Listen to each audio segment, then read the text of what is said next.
नारायण। इस वीडियो में श्रीमद् भागवत महापुराण से एक छोटा सा उपदेश मैंने चर्चा करने के लिए लिया है और ये उपदेश स्वयं विदुर महाराज यानी कि धर्म का जो अवतार जो था वह स्वयं उपदेश दे रहे हैं अपने बड़े भाई धृतराष्ट्र को। और ये उपदेश बहुत ही अद्भुत है और व्यवहार में साधक है। व्यवहार में अगर इस उपदेश का हम उपयोग करें आज के जीवन में भी तो हमारे लिए लाभ ही लाभ है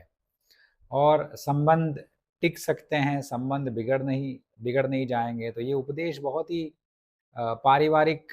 जीवन में बहुत ही मायने रखता है और इसका बहुत ही महत्व इस खास करके कलयुग में तो महत्व अधिक है, क्योंकि इसी समय ऐसी परिस्थितियां उत्पन्न हो रही है बहुत सारी कि इस ये जो विदुर महाराज उपदेश देने वाले हैं वो उपदेश की उपयोगिता इस समय सबसे अधिक देखी जाती है। ये समय तभी का है जब ही विदुर महाराज तीर्थ यात्रा के लिए निकल पड़े थे और फिर तीर्थ यात्रा एक वर्ष के बाद समाप्त करके फिर हस्तिनापुर फिर लौटते हैं। उनको सब पता चल जाता है कि क्या हुआ है, युद्ध में बहुत नरसंहार हुआ है, लाखों लोग मर गए हैं और धृतराष्ट्र के 100 पुत्र मर गए हैं, पांडव विजय हो गए हैं और युधिष्ठिर चक्रवर्ती सम्राट के रूप में स्थापित हो चुके हैं। तो ये उनको सभी ज्ञात हो जाता है और मैत्रेय ऋषि से मिलकर ही आ रहे हैं और मैत्रेय ऋषि के साथ उन्होंने बहुत लंबी चर्चा प्रश्नार्थ किया था भगवान श्री कृष्ण को लेकर, उनकी लीलाओं को लेकर और उनके नाम रूप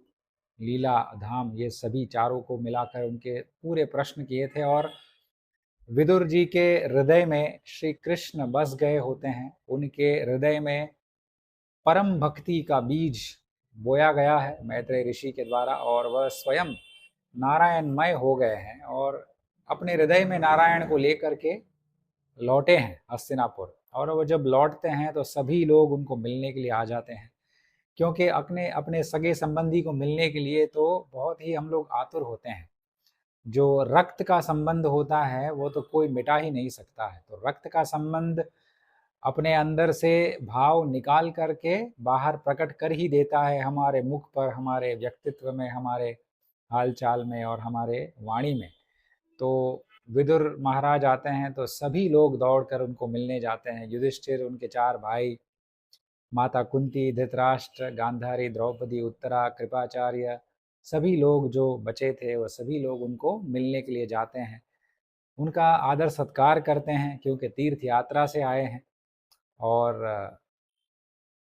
उनकी सेवा करते हैं, भोजन इत्यादि सब खिलाते हैं उनको और कुशल मंगल पूछते हैं। विदुर महाराज भी सभी को कुशल मंगल पूछते हैं और उनको सब कुछ ज्ञात होता है कि क्या क्या हुआ है, तो उसकी चर्चा वह अधिक नहीं करते हैं। उनको ये भी पता हो गया होता है कि यादव कुल का भी विनाश हो गया होता है, तभी वो जब आते हैं तभी। मगर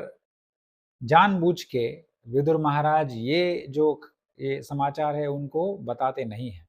क्योंकि यहाँ पर वर्णन है कि विदुर महाराज अपने भतीजे यानी पांडवों से बहुत प्रेम करते हैं और उनको और दुख में नहीं डालना चाहते हैं, क्योंकि उन्होंने बहुत जीवन में दुख भोगा है। तो अभी मैं इस समय फिर से यादव वंश के विनाश का मैं अगर समाचार दूं तो फिर से सब लोग दुखी हो जाएंगे। इसीलिए वह ये खास बात उनको नहीं बताते हैं और ये मानते हैं कि थोड़े ही समय में इनको कहीं से खबर तो मिल ही जाएगी, कोई दूत आएगा, कोई वहाँ से कोई आकर के उनको बता देगा। तो यही उचित है कि मैं अभी इस समय चुप रहूं। फिर सभी लोग आनंद प्राप्त करते हैं, बहुत समय वहाँ पर साथ में रहते हैं और एक दिन ऐसा होता है कि विदुर महाराज स्वयं अपने बड़े भाई धृतराष्ट्र के पास जाते हैं बातचीत करने के लिए। और वह उनका मूल उद्देश्य यही होता है कि उनको जो उपदेश देना है वह अनिवार्य बन गया है अभी इस समय, इसलिए वह ये उपदेश लेकर के अपने बड़े भाई धृतराष्ट्र के पास जाते हैं। और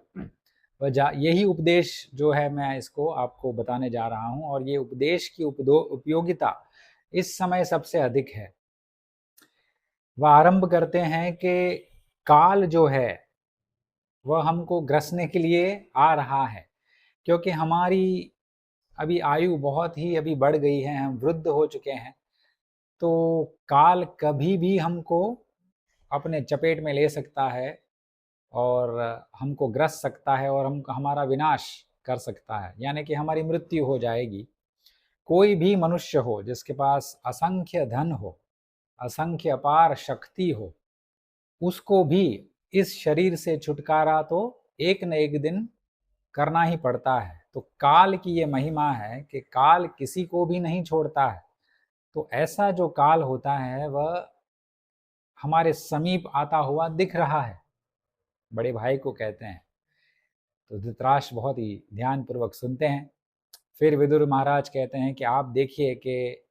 आप यहाँ पर रह रहे हैं, आपके चाचा भीष्म पितामह चले गए हैं, सोमदत्त आपके चाचा चले गए हैं, आपके संगे संबंधी शकुनी चला गया है, आपका साला था जयद्रथ आपका जमाता था वो भी चला गया है, आपके 100 के 100 पुत्र चले गए हैं, आपके दूसरे संबंधी शल्य राजा वो भी चले गए हैं, बहुत सारे दूसरे संबंधी सभी की मृत्यु हो गई है और आप यहाँ जीवित है। आश्चर्य की बात है और ये बहुत बड़े आश्चर्य की बात है कि आप युधिष्ठिर के देखरेख में आप रह रहे हैं, जो एक दिन आपका शत्रु था। इसी धरती पर, इसी वंश में आप उसके देखरेख में, उसके लालन पालन में आप जीवन पसार कर रहे हैं। जो आपका शत्रु था, जिसको आपने विष पिलाने का प्रयास किया, जिसको आपने पूरे परिवार सहित, पांचों पांडव उनकी माता सहित आपने जलाने का प्रयास किया, जिसकी पुत्रवधू यानी कि द्रौपदी का चीरहरण होते हुए आपने भरी सभा में आपने कुछ बोला नहीं और आपने उनकी जो संपत्ति थी, जो उनका राज्य था, उनका जो भी उनके पास संपत्ति थी, वो सब कुछ आपने छीन लिया। और फिर भी ये बहुत बड़े आश्चर्य की बात है कि आप उसी के लालन पालन में आप यहाँ पर रह रहे हैं। तो ये बहुत बड़े लज्जा की बात है। विदुर महाराज ये बहुत उम्दा उनको उपदेश देते हैं कि कोई भी अगर मनुष्य वृद्ध हो जाता है और खास करके ऐसे जगह पे रह रहा है जो पहले उसका शत्रु हुआ करता था, मगर अभी वृद्ध हो गया है, आपका संबंधी है, इसलिए वह आपका मान सम्मान कर रहा है, क्योंकि वह तो केवल धर्म का पालन कर रहा है। और यहाँ पर वर्णन ये भी है कि युधिष्ठिर उनको बहुत सम्मान देते थे, धृतराष्ट्र को और माता गांधारी को बहुत सम्मान देते थे, क्योंकि युधिष्ठिर को वह भार था, उनके हृदय में भी वह दुख था कि मेरे चाचा ने उनके सभी पुत्रों को गवाया है, 100 के 100 पुत्र उनके मर गए हैं, तो उनकी व्यथा क्या होगी, माता की व्यथा क्या होगी। तो इसीलिए युधिष्ठिर सदैव प्रतिदिन सुबह उठ करके नित्य कर्म करके अग्नि में आहुति डाल के ब्राह्मणों को दक्षिणा गाय दे करके और उनका जो मूल नित्य कर्म समाप्त करके संध्या वंदन इत्यादि और सभा को भी समाप्त करते हुए, काम समाप्त करते हुए फिर अपने चाचा के पास तुरंत मिलने जाते थे, उनको सांत्वना देते थे, उनको अच्छी अच्छी कथाएं सुनाते थे और उनके साथ बैठते थे कि उनको ये न लगे कि उनके कोई पुत्र नहीं है। तो युधिष्ठिर ये भाव से अपने चाचा के पास जाकर के बैठते थे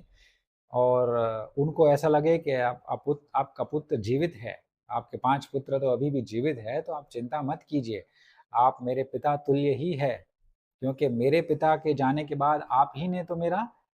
पोषण किया है, लालन पालन आपने किया है, भीष्म पितामह ने किया है, मगर आप ही अभी जीवित है तो आप ही हमारे सर्वस्व है, हमारे परम दाता आप ही है, आप ही से हम सब है। तो ऐसा भाव युधिष्ठिर के हृदय में था और वह प्रतिदिन उनके पास जाया करते थे। और विदुर महाराज यहाँ पर ये उनको कह रहे हैं कि आपको लज्जा आनी चाहिए कि आप ऐसे राजा, ऐसे व्यक्ति के देख रेख में, लालन पालन में, उन्हीं के महल में आप रह रहे हैं कि जिनको आपने ही मारने का प्रयास किया। आपने डायरेक्टली तो नहीं किया, मगर आपको सब पता था, आपकी स्वीकृति से ही हुआ है। अगर स्वीकृति आपने मौखिक नहीं दी है मगर आपने कुछ बोला भी नहीं है, आपका पुत्र जब भी वारणाव्रत में उनको जलाने की योजना कर रहा था, आपने कुछ बोला नहीं कि मैं इसकी अनुमति देता हूँ, मगर आपने मना भी नहीं किया, तो इसका अर्थ ये माना जाना चाहिए कि आपका गुप्त समर्थन तो था। आपका गुप्त समर्थन तो था ही, इसीलिए आप, ये कहा जा रहा है यहाँ पर कि आप ही ने तो ये करवाया था, आप ही के स्वीकृति से इनको मारने का प्रयास किया गया, इनको विष देने का प्रयास किया गया, सब कुछ इनको छीन लिया गया, उनके पुत्र वधू का तो बहुत बड़ा अपमान हुआ, उनको वनवास भोगना पड़ा। तो ये आप ही के देख रेख में हुआ है, क्योंकि आप ही राजा की गद्दी पे बैठे थे, और राजा ही अगर निर्णय न दे, राजा अगर दंड का पात्र जो होता है उसको दंड न दे, तो राजा को भी दंड मिलता है। और दंड का पात्र कौन था? उसका स्वयं का पुत्र दुर्योधन। और सभी ने उनको समझाया था। भगवान श्री कृष्ण जब भी दूत बन के जाते हैं तभी उनको सब लोग कहते हैं, भीष्म पितामह, विदुर महाराज, नारद मुनि, परशुराम भगवान वहां पर आते हैं, वह सब उनको समझाते हैं कि अगर इस एक पुत्र, सबसे बड़े पुत्र दुर्योधन को अगर काल कोठरी में बंद कर देंगे तो आपके 99 पुत्र मरने से बच जाएंगे। अगर आप इसको ही नहीं बंद करेंगे तो एक को बचाने के लिए, एक में जब आपका सर्वस्व मोह डूबा हुआ है, आप मोहित हो गए हो अपने पुत्र में, इतना मोह है कि आपको ऐसा लग रहा है कि मेरा पुत्र तो जीत ही जाएगा, तो इतना इतना मोह आपका अगर पुत्र में है, तो उस एक पुत्र के मोह के वशीभूत होते हुए आपके 100 के 100 पुत्र मर जाएंगे। ये सभी ने उनको समझाया था, मगर तभी उन्होंने नहीं माना था। उनको ऐसा लगा कि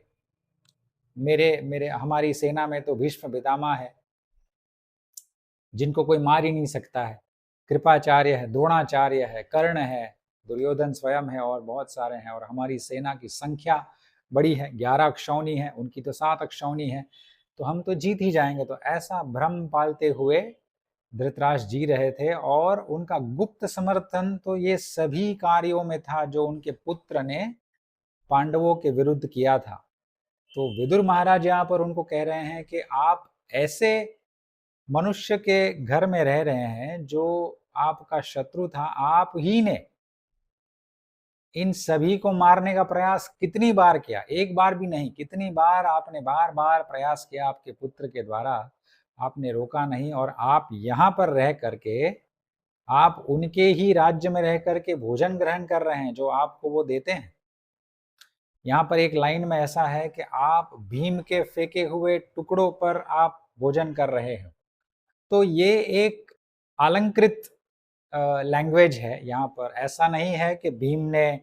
टुकड़े फेंके थे उनके चाचा के प्रति, क्योंकि भीम जो है वह शक्ति का प्रतीक है और सबसे बड़ा भाई है। चारों भाई बड़े भाई के अधीन थे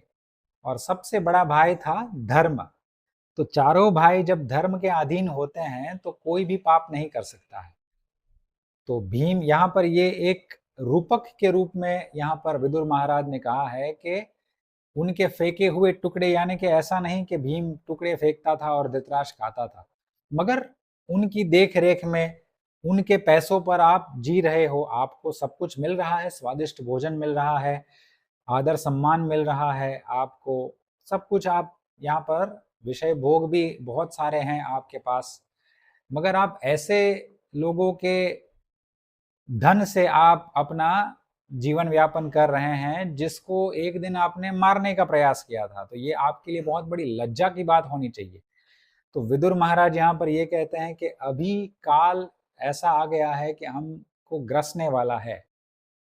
तो कृपा करके आपको यहाँ से पलायन कर लेना चाहिए।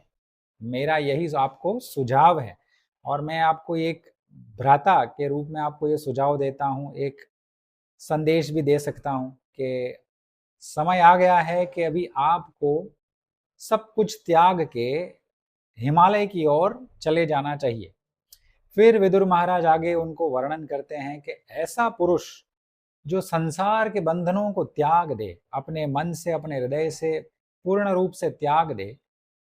और श्री हरि को हृदय में बिठाकर उनके सगे संबंधियों को बिना बताए घर से निकल जाए और दूर जाकर के कहीं अपनी मृत्यु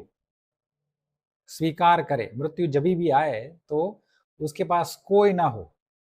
तो ऐसा मनुष्य सबसे ज्ञानी माना जाता है। अभी ऐसा क्यों कहा विदुर जी ने? तो यहाँ पर ये संदर्भ धृतराष्ट्र को कहने का है। तो एक संदर्भ ये भी आता है कि कोई भी अगर वृद्ध मनुष्य है, तो अगर उसको लगता है कि अभी काल मुझे ग्रसने वाला है, मेरी आयु बढ़ गई है, तो फिर उसको स्वेच्छा से संसार को अपने हृदय से निकाल करके फेंक देना चाहिए। बहुत सारे आज लोग हैं जो बहुत वृद्ध भी हो गए हैं, 70, 80, 90, 100 वर्ष के भी होंगे, मगर संसार में रह रहे हैं और संसार में डूबे हुए हैं अभी भी। इतने डूबे कदाचित उनके पुत्र पौत्रादि भी नहीं होंगे, वो भी जीवन से ऊब गए होंगे, मगर आजकल के बहुत ऐसे भी होंगे कि 80-90 वर्ष के जो संसार में डूबे हुए हैं, उनको भी अभी धन का लोभ है, उनको अभी मान सम्मान का लोभ है। तो यहाँ पर विदुर महाराज कहते हैं कि अभी ये समय आ गया है, आपको स्वेच्छा से अपने हृदय में से संसार को बाहर निकाल करके फेंक देना चाहिए। संसार के सारे बंधनों को आप त्याग दीजिए, श्री हरि को अपने हृदय में बिठाइए और हिमालय की ओर निकल पड़िए, किसी को बिना बताए। और कहीं भी आपकी अकेले में मृत्यु हो और दूसरों को भी आप दुख न दे, तो ये बहुत ही उत्तम मृत्यु मानी जाती है और ये बहुत ही परिपक्व निर्णय माना जाता है और बहुत ही ऐसा निर्णय तो एक ज्ञानी पुरुष ही ले सकता है। तो इसका दृष्टांत ये भी है कि मुख्य दृष्टांत ये है कि स्वेच्छा से संसार को त्याग देना ये बहुत ही उचित कहा है विदुर महाराज ने। और जब आयु बहुत ही बढ़ गई है, ऐसा लगता है कि अभी मृत्यु समीप है, कभी भी मृत्यु आ सकती है, ऐसा लगता है बहुत जनों को। और खास करके आयु जब बढ़ जाती है, किसी किसी को अगर कोई रोग भी बहुत बड़ा होता है, तो उनको पता चलता है कि अभी तो मेरी मृत्यु बहुत समीप है, तो उसके लिए सबसे श्रेष्ठ यही है कि सबसे पहले तो वह संसार की लालसा अपने हृदय में से बाहर निकाल के फेंक दे, संसार का ही त्याग कर दे, सर्वस्व त्याग करे, तो वह बहुत ही हल्का हो जाएगा। उसको कोई आशा नहीं होगी, आशा नहीं होगी मान सम्मान की, लोभ की, पैसे की, स्त्री की, धन की, किसी की भी आशा नहीं होगी। तो वह बहुत ही संतुष्ट हो जाएगा अपने हृदय में और अपने आप में ही संतुष्ट रहा करेगा। और फिर तभी ऐसा भाव रख करके वह निकल पड़ता है हिमालय की ओर, तो बहुत ही उचित उसके लिए मार्ग है। तो वह दूसरों को भी दुख नहीं देता है, जैसे कि अपने सगे संबंधियों को भी दुख नहीं देता है कि उनको झेलना पड़े। अगर बहुत ही संसारी वृद्ध है तो उनको भी, परिवार को तो झेलना पड़ता है।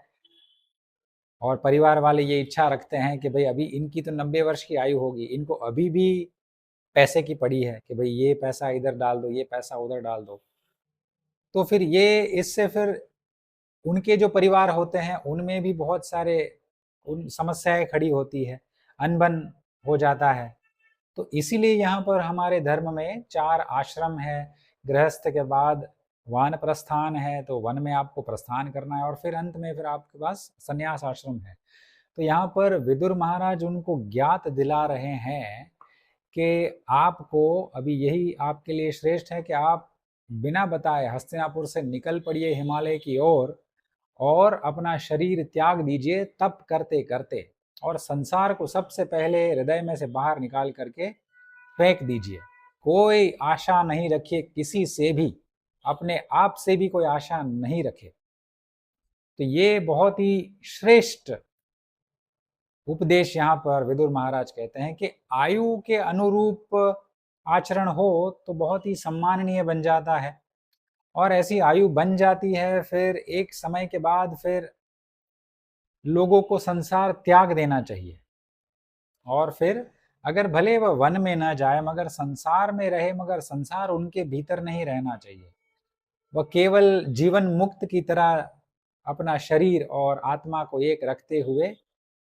पूरा समय तप करे, भगवन नाम कीर्तन में रमे रहे, भगवन नाम का जप करते रहे और ऐसा ही प्रयास करे कि मेरा रोम रोम भगवन नाम में ही रम जाए। मुझे किसी की पड़ी नहीं होनी चाहिए, ना मान की, ना सम्मान की, ना मोह की, ना भोजन की, ना भूख की, प्यास की, कुछ भी नहीं मुझे चाहिए। तो ऐसा भाव अगर जो पुरुष रखता है संसार में रहते हुए, तो वो जीवन मुक्त कहला सकता है। मगर ये स्थिति आने के लिए उसको 20, 30, 40 वर्षों से उसको ऐसी प्रैक्टिस होनी चाहिए,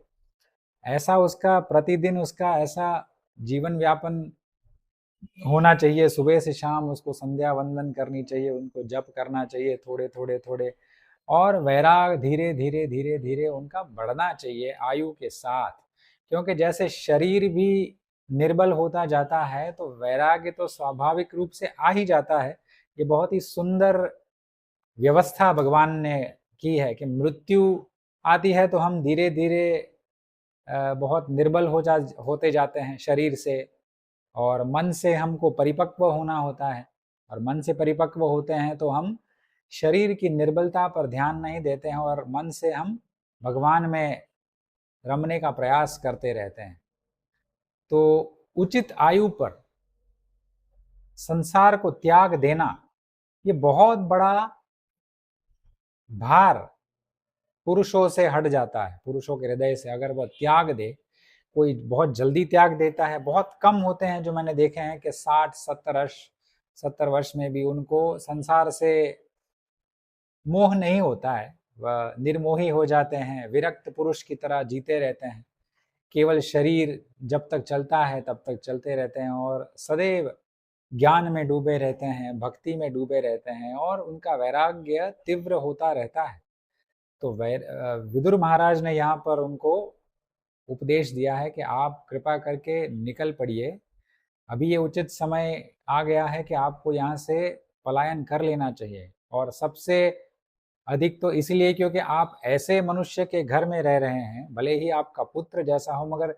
इनको ही आपने कितनी बार मारने का प्रयास किया। ये तो धर्म के मूल में स्थित है, इसीलिए आपका सम्मान कर रहे हैं। ये सहन इन्होंने बहुत किया है, आपसे आया हुआ अत्याचार, आपके बेटे के द्वारा आया हुआ अत्याचार बहुत सहन किया, मगर आज ये धर्म का पालन कर रहे हैं, इसलिए आपको फिर भी सम्मान दे रहे हैं क्योंकि आपकी आयु बड़ी है, आप इनके चाचा हैं। तो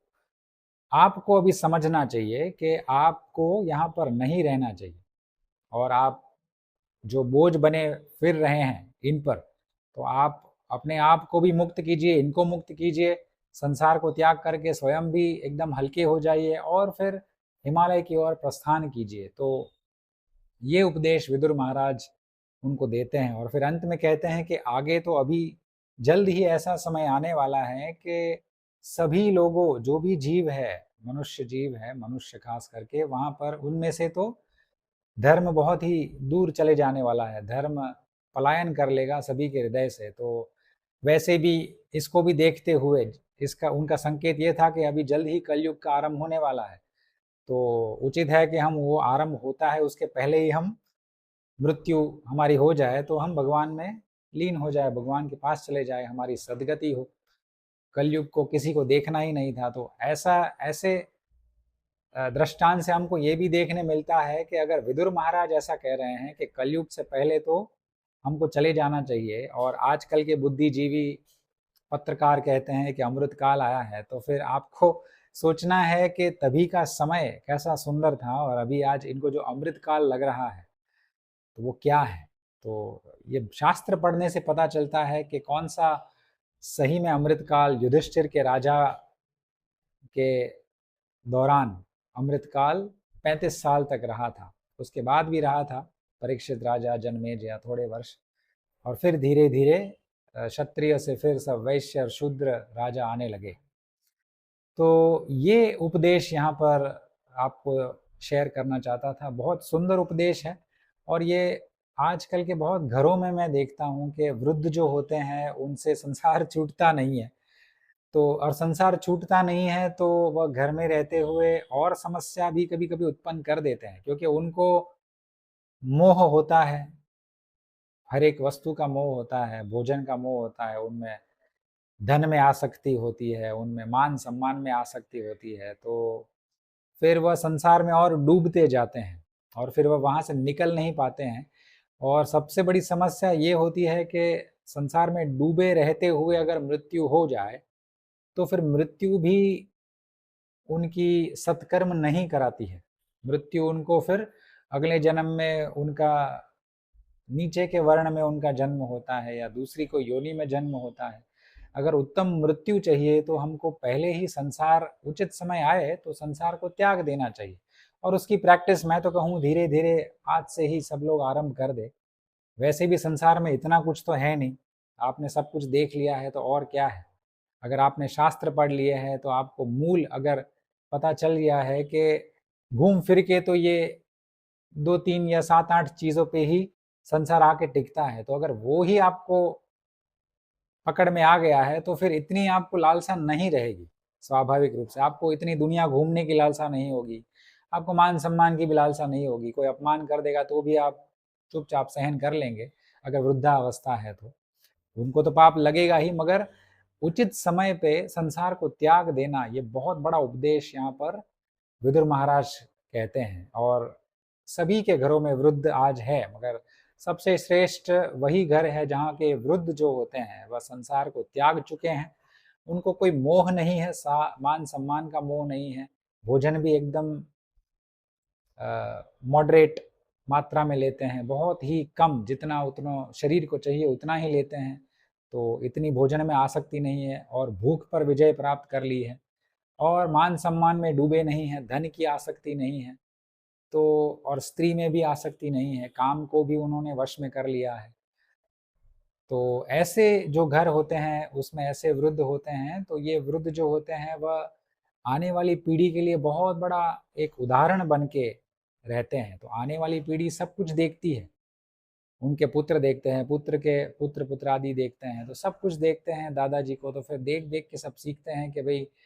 और कैसा हमको करना चाहिए। और ऐसा अगर पुरुष हो, विरक्ति वाला पुरुष फिर भी संसार में रह रहा है, तो वो उसको बहुत अधिक सम्मान मिलता है क्योंकि वो बहुत ही निर्मल होगा, कोमल होगा, उसको कोई इच्छा नहीं होगी और इच्छा जब नहीं होती है तो वो बहुत ही अपने आप में संतुष्ट रहता है और संतुष्ट रहते हुए भगवान नाम कीर्तन करता है, तो उसमें भक्ति का बीज एक बोया जाता है और फिर भक्तिमय बनता जाता है और भक्ति के साथ फिर वैराग्य और ज्ञान तो बढ़ता ही है अपने आप। तो ऐसा ऐसे घर श्रेष्ठ माने जाने चाहिए। तो यहाँ पर यही उपदेश विदुर जी ने धृतराष्ट्र को कहा है कि उचित समय पे वृद्धों को संसार त्याग करके घर भी त्याग कर देना चाहिए और दूसरों पर बोझ न बने और आने वाली पीढ़ी को उनका जीवन जीने दे। और फिर जो वृद्ध बाहर निकल के जाते हैं वह स्वयं यही प्रयास में लगे रहें कि मुझे भगवान मिल जाए, भगवान की प्राप्ति करनी है, ब्रह्म में लीन होना है, ब्रह्म की प्राप्ति करनी है। जो भी उनके गुरु है उनके पास से जो भी उनको उपदेश मिले, संन्यास आश्रम के वानप्रस्थ वो पालन करे और जीवन यापन करे। ऐसा सुंदर उपदेश हमको केवल भागवत पुराण में मिलता है और हमारे ही सनातन धर्म में मिलता है, जो ये सिखाता है कि हमको मरना कैसे है, मृत्यु कैसी होनी चाहिए, मृत्यु के पहले हमको क्या तैयारी करनी चाहिए। तो ये एक ही हमारा धर्म है जो मृत्यु को भी सुधार देता है। मृत्यु भी ऐसी होती है कि हमारी सद्गति हो मृत्यु के बाद, तो ऐसा कोई नहीं है, केवल सनातन धर्म ही है। मेरी एक बुक है रिसर्जेंट धर्म जो अभी रिलीज हुई है लास्ट ईयर और उसमें 26 चैप्टर्स मैंने लिखे हैं, इंग्लिश में बुक है और इसमें मैंने यही प्रयास किया है कि आज के आधुनिक मॉडर्न युग में, कलयुग में हम धर्म का पालन कैसे करें और धर्म का पालन करते हुए हमारी जो इच्छाएं हैं वह धर्म के ही माध्यम से कैसे प्राप्त करें और अधर्म से कोसों दूर रहे। तो यही मैंने प्रयास किया है और हर एक जो विकार है उस पर चैप्टर मैंने लिखा है, जैसे कि काम, क्रोध, मोह, लोभ, मद, ईर्ष्या, दया, शक्ति, society, law, politics, interpretation, man, women, धर्म, अधर्म। तो उन पर एक एक चैप्टर के लगभग 14-15 पेजेस है और 26 से अधिक कथाएँ हैं, तो कथाओं के माध्यम से समझना बहुत ही सरल हो जाता है। तो शास्त्रों के माध्यम से ही मैंने कथाएँ ली हैं और इस बुक में ये एक मैं आपको वचन दे सकता हूँ कि इसमें कोई ट्विस्टिंग नहीं है। जो भी श्लोक शास्त्र का लिया हुआ है, वह श्लोक को किसी भी तरह से उसका जो अर्थ है, उसका अनर्थ मैंने नहीं किया है। जो शास्त्र में अर्थ है, वही मैंने उसको यहाँ पर प्रदर्शित किया है और उसको इलैबोरेट किया है आज के समय के आधार पर। तो ये बुक के लिंक्स आपको कमेंट्स में मिल जाएँगे, उसमें आप पेजेज़ रिव्यू कर सकते हैं। आपको अगर मेरी चैनल ऐसी ऐसी वीडियोस पसंद है तो मेरी चैनल को आप सब्सक्राइब कर सकते हैं। गोवर्धन मठ नाम का एक सुंदर चैनल है इसी प्लेटफॉर्म यूट्यूब पर, आप उसको अवश्य सब्सक्राइब कीजिएगा। वहाँ पर आपको धर्म, राष्ट्र, अध्यात्म तीनों से लगता हुआ ज्ञान मिलेगा और वो ज्ञान अगर आप अपने जीवन में धीरे धीरे उतारते हैं तो आप देखिएगा कि आपका भी कल्याण होना आरंभ हो जाएगा। शिव शंकर प्रलयंकर।